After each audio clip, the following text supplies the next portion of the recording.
Hail, worshippers of the dark abyss. This is Chort the Crop Infestor coming at you live from the heavy metal Citadel. And I've got some tales for you, my friends. I got some tales from the unholy city of Budapest because I returned to the land of the Scourge of God, Attila the Hun himself, and I immersed myself in the sinister depths of metal mayhem in the Pest, more than the Buddha. And let me share some of my blasphemous adventures with you, dear listeners. So, during my stay, I got to experience a little bar known as the BlastBeats bar, where the music of true black death, thrash, even hardcore crossover metal seemed to really echo through the walls, and I was loving it. The bartender, and you guessed it, yep, his name was Attila. He actually shared a few drinks with me, a few tales about Hungary, some of the woes, some of the awesomeness of the city as well. And he invited me to meet some of his friends. Really got along with his other friend, you guessed it, also named Attila. Apparently there's actually a Hungarian baby name registry book. And when you have a baby, you actually have to pick a name from this book. So if you actually try to name your baby like Billy Bob Saget or something, you can't actually do that. You have to go through like layers of bureaucracy, and you have to send scholars like written letters of why you should name your child that. Like, it's all bureaucratic nonsense bullshit, basically to make more money. But yeah, no, I met like 7 Attilas while I was there. So yeah, can't you can't knock the Hungarians for their originality, can you? Um, but no, it was really awesome. Talked about metal for like hours and hours. Actually, later that night, one of his other friends, named Chort, and I don't know if I pronounced that properly because I was so drunk by then I already forgot half of the people's names. He told me about some cool projects he has popping off because he's this epic guitarist. So I'm probably likely to interview him in the future as well. And we all basically got pretty lit. And Attila gave me some free beers, so you can't complain about that. Some great laughs. Honestly, just an epic time. Like I said, chatted about like metal for hours, argued about albums and thrash versus hardcore, and which are the top 5 black metal albums of all time. So it was really awesome. I don't even remember how I got home. So, but I did made it home, which is awesome. Also visited another sort of bar slash music venue, which was S8 Underground Club, um, and had the gig there featuring the Italian Stallions Obscura Qalma. They're a relatively new black death band from Venice, Italy. Really great time though as well. At S8, the folks are really chill, man. They sorted me out on the guest list. The atmosphere was welcoming. A lot of fun. It's super grungy and like underground because hello, it's an underground club. Basically like a cellar, if you will, a bunker. So it's not huge, but it was still pretty appropriate, I think, for the acts, and sort of the acoustics were actually shockingly good. I was actually shocked. I thought it'd be garbage, but it was really good. The beer is delicious, and the real cherry on top of all this was, get this, was the pints were like 2 pounds. It was 2 pounds a pint, so I was just constantly getting liquored up, and it was amazing. Um, yeah, what more could you want? So I came to see Obscura Qalma, but I've never seen them live, and they're still a young band. They started in 2018. They've got an EP and a full length album out, Apotheosis, with a longer re-release soundtrack to Apotheosis that came out in 2021, I think. But yeah, no, great stage presence. Sound was really tight. The energy was great. And yeah, they were basically wrapping up the European tour as I met them in Budapest, because they were in Italy, they were in Austria, they were in Serbia, and then yeah, Hungary. So I got to chill with them, interview them after the show, and I gotta say it was arguably the best interaction I've had with Italians in my entire life.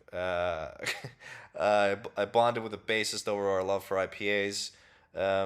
Made sure they all had some pints after, but yeah, no, they're basically Blackened Death. It's sort of a mix of Septic Flesh, Behemoth, And I mean, they sing about some pretty epic shit like mysticism, occultism. They got existentialism, philosophy is a big one, which is really fucking cool. Um, and existentialism is like the best fucking part of the philosophical spectrum. Let's be honest. But no, yeah, they've got a website out as well, obscuraqalma.com. So make sure you guys visit that to get a little bit more access to all of their wicked ass merch and music. And yeah, man, it was just an epic trip, epic show. And I'll play the interview that I had with them here in a little bit. Before I do that, though, I did want to make a brief announcement as well. We are going to be adding a new section to our website, heavymetalcitadel.com. Heavymetalcitadel.com. Yeah, it's going to be a new section. Hope to be popular. Stay tuned. I'm not going to give away too much right now, but keep your eyes peeled. I'll be leaking little bits for you. Yeah, so stay tuned for that. Yeah, without further ado, I'll give you the interview with Obscura Qalma at the S8 Underground Club in Budapest. And I just want to say for everyone who I met in Budapest, you guys fucking rock. Hungary rocks. Italians, you fucking rock too. Obscura Qalma fucking rocks. BlastBeat's bar fucking rocks. Y'all fucking rock, man. Check this out, guys. Let me know what you think. Check out the website. And hails metal.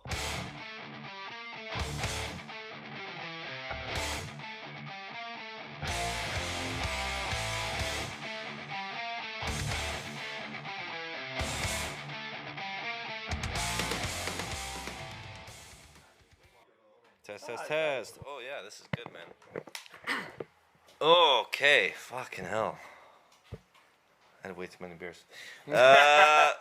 Dude, thank you for doing this, by the way. I appreciate you. Absolutely fucking slamming set you guys did. Thank you. Before we go into the deeper questions, can you unravel the name Obscura Qalma and why you chose it? Okay, so basically, to be honest, I was the last one to join the band.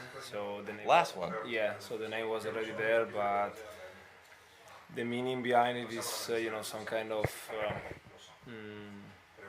oxymoron, I guess. Like some balance between like something that is supposed to be obscure and something that is supposed to be calm. So some kind of dissonance in between something that is noisy but still calm. So, it's balance between the two sides of it. It's so philosophical. Okay, all right. Well, you guys are nearing the end of the tour. Yeah, had some good times. I'm hoping. What are the highlights so far? I know you guys went to Serbia as well. I'm Serbian too, so I'm really curious how the Serbian guys are. Are they fucking dog shit or are they cool? No, Serbia was crazy. We played Novi Sad last month. Yeah. And it was amazing. There was a lot of people really enjoying the show.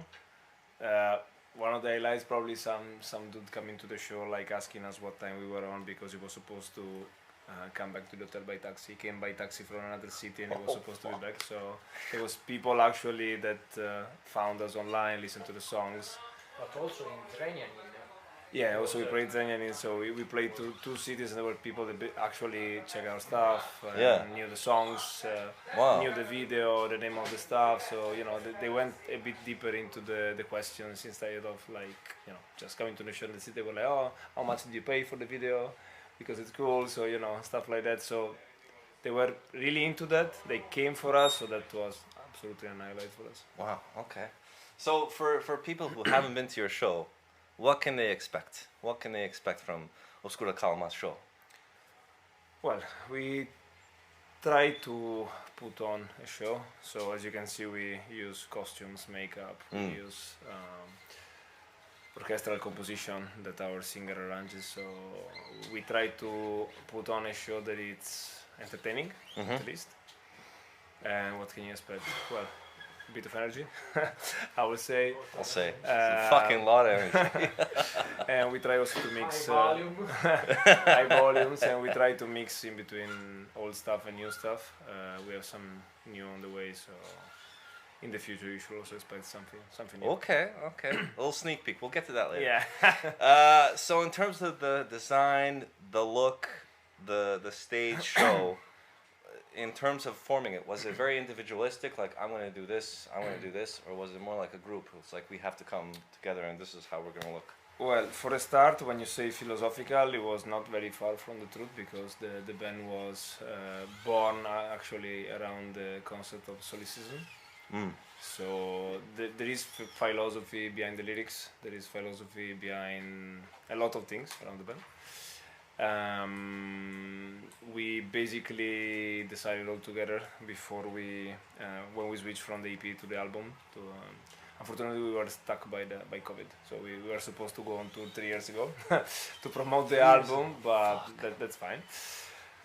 So finally we're out, so we had some more time to focus on the show, to focus on the imaginary, to focus on what we wanted to communicate to the audience. So also the dark on the black on the body, it's obscura. So obscure, it's all related. It is a concept, nothing. It's just because we felt like doing that. There was some thoughtful idea behind it, and we're trying to link everything. Yeah. Try to, I wouldn't say put on a message, but we kind of want to transmit like in a visual way also beside the music what we're all about. In general, I think it's something we just discussed together and then try to agree set up. Yeah. Okay. Okay. And in terms of Apotheosis, it's a very conceptually ambitious album. How did you guys manage to sort of balance the intricate philosophical ideas and then with obviously the sort of aggressive Black Death side of things? Like, was that hard, or did you guys come like, this is what I'm gonna fucking do? Everything is hard because it's a hard genre. Yeah, to mix is the hardest genre of ever. Because you have all extreme orchestra, extreme music, extreme vocals, extreme drumming. You have a lot of things that are going all together, with the rhythm all up. So it's not easy because you need to think and rethink. When you have a magic riff, you can evolve it and push it to the limit, putting more and more and more inside. And I don't think is buttata di getto. It's easy music, and Yeah. it's also hard to listen. But it's a genre. But that's the thing. If you listen, there's a bigger reward. There's The a harder. lot. You have to listen a lot of time to understand what there is under. So we also did a second album, the all orchestra, so you can hear everything. Wow. Yeah, you must know he's a music graduate, so we have kind of two souls. We have the art band, and then we have some classical background. So we try to. I got that from the live experience. Okay, pushing into the philosophical, Nietzsche, Freud. There's some of your guys' influences. What is it about their philosophies that makes you sort of gravitate towards them? So we, as I mentioned, we started from the solipsism topic, let's say, and we built from that. Me and him, we both did classical studies, so that kind of helped in a way. Wow. Lyric-wise, I wrote them, and basically they are based on what I was reading at the time. I tried to think about what could have been a good. Something that could put together everything, and we started from a concept and tried to dig a bit deeper into philosophy, astrophysics, and everything that was. Fuck me, calm down, man. We Astrophysics. tried, Can you at least stay on the goddamn planet? No, You're fucking no. taking off. Okay. No, to be honest, like lyrics in metal sometimes are underestimated. It's like Satan and stuff, and we try to put some more effort into that. We try to put a lot of effort in the songs, and at the same time I think it's worth for the song to give it a meaning. Yeah, definitely makes it a lot more well-rounded and diverse. But with that being said, as a band, you guys are based in Venice. How does the sort of unique cultural, historical backdrop of the city influence your sort of creative process, if it does?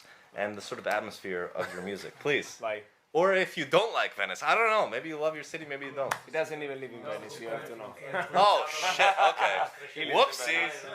We live in a shitty city. Which shitty city? It's near Venice, not in Venice. It's the industrial part. It's a decayed one. I don't know, man. So I think all our songs is like have a little bit of mud inside. Mud. Mud. That is something dirty inside all the music, and this colla. It's the glue. A glue for the music, and also shitty and dirt. But we also compensated with all the technical stuff and technical that and orchestral. So I think this color, this mud inside the music is influenced by our city because we are not living.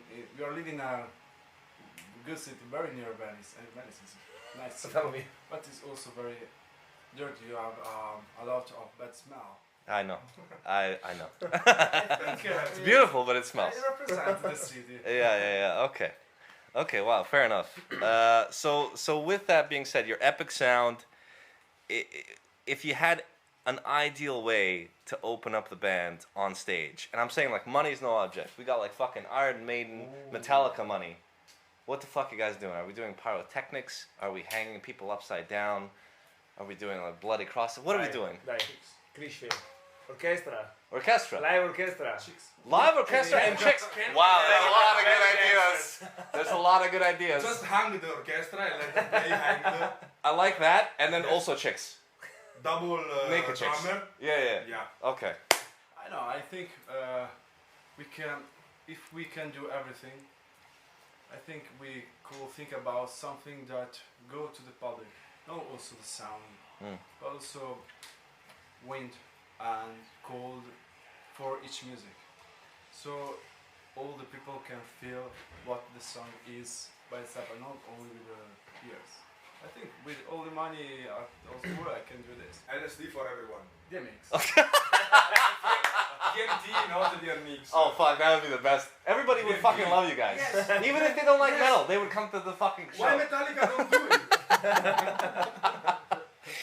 Oh They have fuck. the money. They Oh have the power. fuck. Yeah, They no. don't want They're it. too big. They're too much. They're too big bitches, man. They're They don't still do making shit. out the money from They're us, fucking doing country albums and Okay, fuck them. Let Ghost cover your face. No. and do it. No. They're horrible. Okay, so we just had a trip to Spain. We interviewed some other bands exploring the scene, and in terms of Italian death metal scene or the metal scene in general in Italy, what is it like? Because I've never had the experience. Is there? There are a lot of bands, many bands, especially in north of Italy, but also something also in the south of Italy.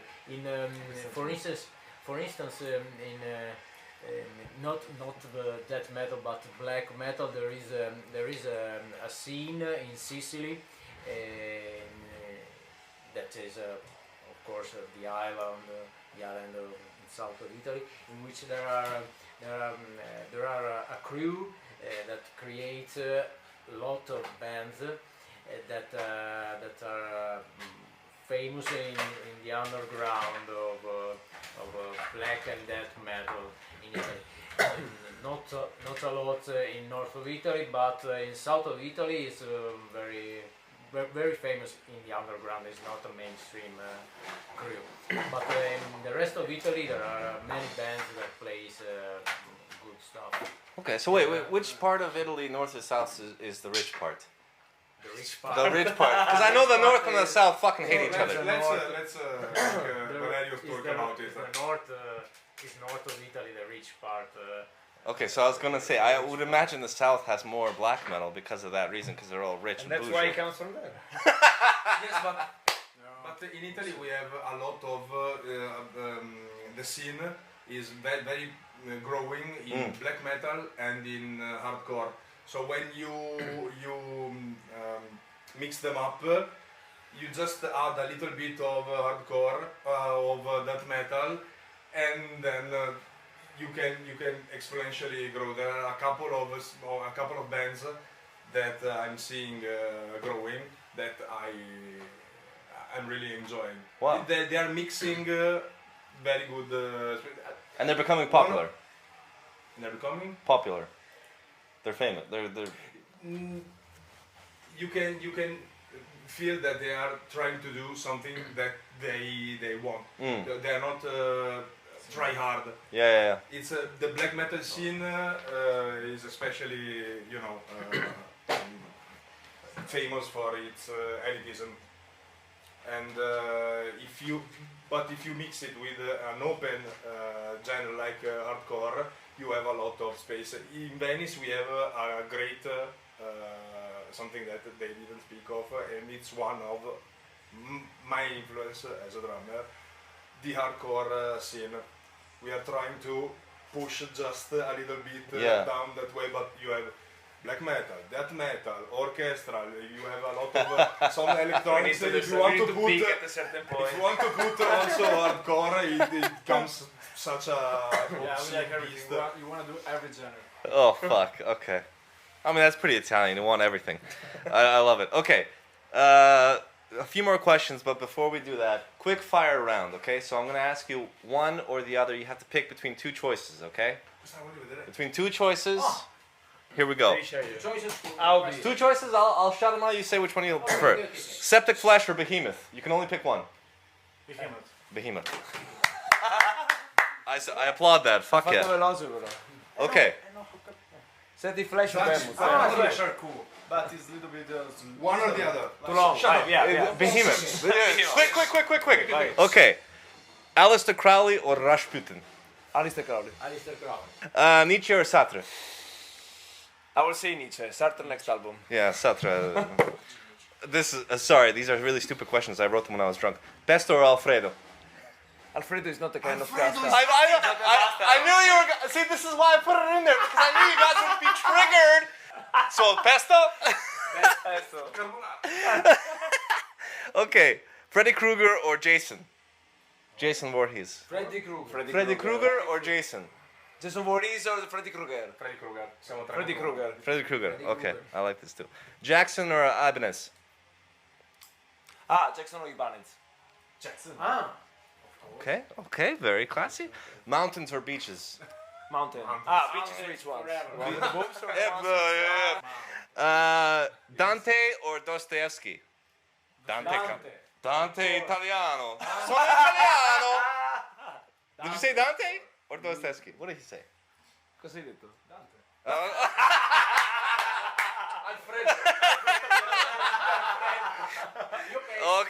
Okay. Last but not least, Sofia Loren or Monica Bellucci? Monica Bellucci. No, but Sofia Loren when she's Monica young. Bellucci When she's young.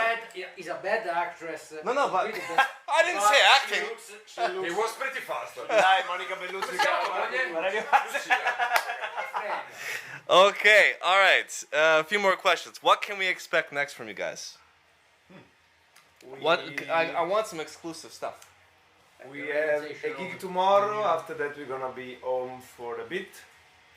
Our drummer is gonna be on tour as a roadie for a bigger tour. You are just keeping the eye. We have some new gigs coming up. Okay. We're trying to visit some new place we haven't been to. UK? Well, If you come to the UK, I got you, man. yeah, that's been a difficult plan now with the Brexit, but Yeah. we're trying to plan that. You have to take to Spain, and we are working on a new EP for song, more open song. Very. Huh? Togli tutto. You're just It's recorded. Dai, finisci, digli. So, music, gigs, all the good stuff. A lot of good stuff We are coming up. working on our new music, new songs. A new show. Improve the show. When I Okay. was talking about a lot of electronics and hardcore, they were launching me the eye, so If we reveal more extreme, more our What's plans, next? I don't know. then we have to kill you. Okay. Okay? Okay. It's not possible. Proper mafiosos. Okay. Last but not least. Okay, two more questions. So, Vai. what do you want embedded on your tombstone? Everybody. Your Written on the tombstone. On your tombstone. On my tombstone. Had a nice life. the secret of life We is lived until the end. the secret of happiness is and it's a special point. October. I will not choose it. I like that. That's a good last one. I will not choose it. That's the last one. Okay. Any final words, guys, before we launch? It's been a very cool experience. Thank you very much for coming all the way from England. I know we know it's a long trip. For us it was as well. So nice to meet you here. Nice to meet you guys, man. This is fucking epic, and thank you. I don't know what else to say. Hails fucking metal. Viva el Fred!